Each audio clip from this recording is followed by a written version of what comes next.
Every medication can be administered through various means, known as routes of administration, and various schedules, meaning at particular frequency and amount or dose, which is known as the dosing regimen.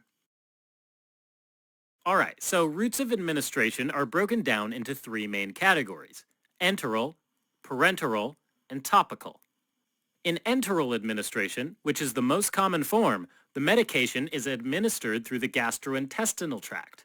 This could mean that it's swallowed by the mouth, also known as peroral administration, placed under the tongue, also known as sublingual administration, between the gums and the inner lining of the cheek, also known as buccal administration, or finally into the rectum, also known as rectal administration. Parenteral administration includes any route that bypasses the gastrointestinal tract to pump the medication directly into the circulation, such as through an injection into a vein, intravenously or IV for short, under the skin, subcutaneously or SC for short, or into muscle, intramuscularly or IM for short. Finally, there's topical administration, where the medication is applied directly upon a particular area of the skin or mucous membrane to achieve a local effect.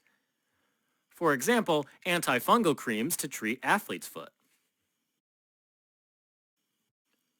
Now, choosing the route of administration depends on many factors. First of all, these include the chemical properties of the medication itself, such as its stability and its ability to cross certain barriers of absorption. For example, a perorally administered medication needs to be able to resist tough, acidic conditions within the stomach, and then readily pass through the walls of the intestine into the blood.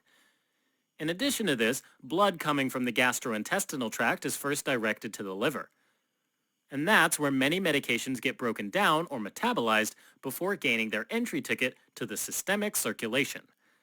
This means that medications are metabolized before they even get a chance to reach their target tissues. This is known as first-pass metabolism, or the first-pass effect. So medications that get extensively metabolized into inactive forms through the first pass shouldn't be administered perorally.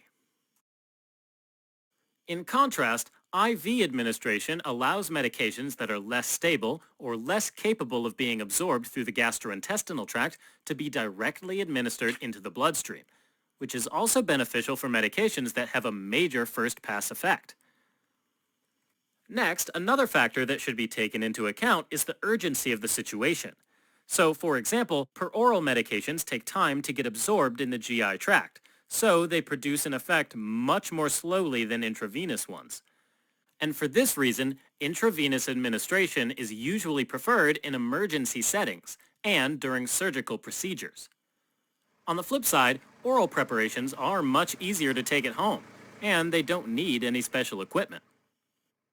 Alright, now each medication is given at a specific schedule or dosing regimen, which determines the frequency of administration and the amount administered, known as the dose.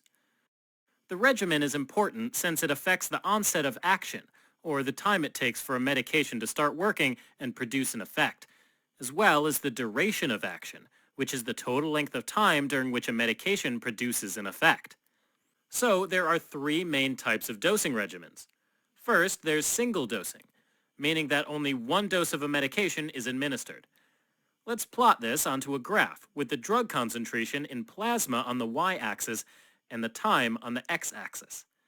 So the plasma concentration of the medication rises steadily as it gets absorbed into the circulation, until it reaches a peak. Then the concentration drops again as the medication is distributed into tissues, gets metabolized, or is eliminated. Next, there's a regimen of continuous infusion. This is when a medication is infused intravenously at a constant rate. And in this case, the plasma concentration progressively rises and reaches a peak, but instead of falling off, it continues at a plateau, also known as a steady state. The reason why this happens is that as the concentration of the medication increases, so does the rate of elimination. And the rate of elimination will keep rising until it becomes equal to the rate of infusion.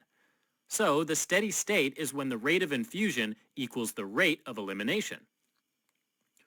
Now, the time required to reach the state is determined by the half-life of the drug, which is the time needed for the plasma concentration of a medication to be reduced by half, or 50%. So it usually takes 4 to 5 half-lives to reach steady state. On the other hand, the concentration of the medication at the steady state depends on the infusion rate. So increasing the rate of infusion will lead to a higher steady state plasma concentration. Finally, there's an intermittent dosing regimen. This means that a certain dose of medication is administered at regular time intervals through a given route.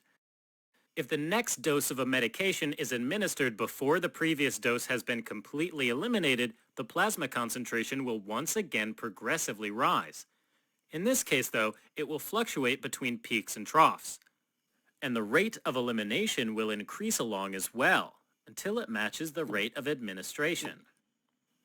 That is when the amount of medication lost in each interval equals the amount gained by administration, so that the average concentration of the medication reaches a plateau or steady state. Just like in continuous infusion, the steady state is usually reached after 4 or 5 half-lives, and the concentration of the medication at the steady state depends on the frequency of administration. Now, in some cases, like in life-threatening situations, the steady-state plasma concentration has to be reached more rapidly. To accomplish this, we can administer a loading dose. That's a large dose given at the beginning of a treatment course to rapidly reach the peak plasma concentration. The loading dose is then dropped down to lower maintenance doses, which maintain the steady-state plasma concentration. Alright, as a quick recap. Routes of administration include enteral routes like oral, sublingual, buccal, and rectal administration, parenteral routes like intramuscular, subcutaneous, and intravenous administration, and topical or local administration. The choice between them mainly depends on the properties of the medication and the setting in which it's used. Dosing regimens determine the frequency and dosage of the medication, which includes single dosing, continuous infusion, and intermittent dosing regimens.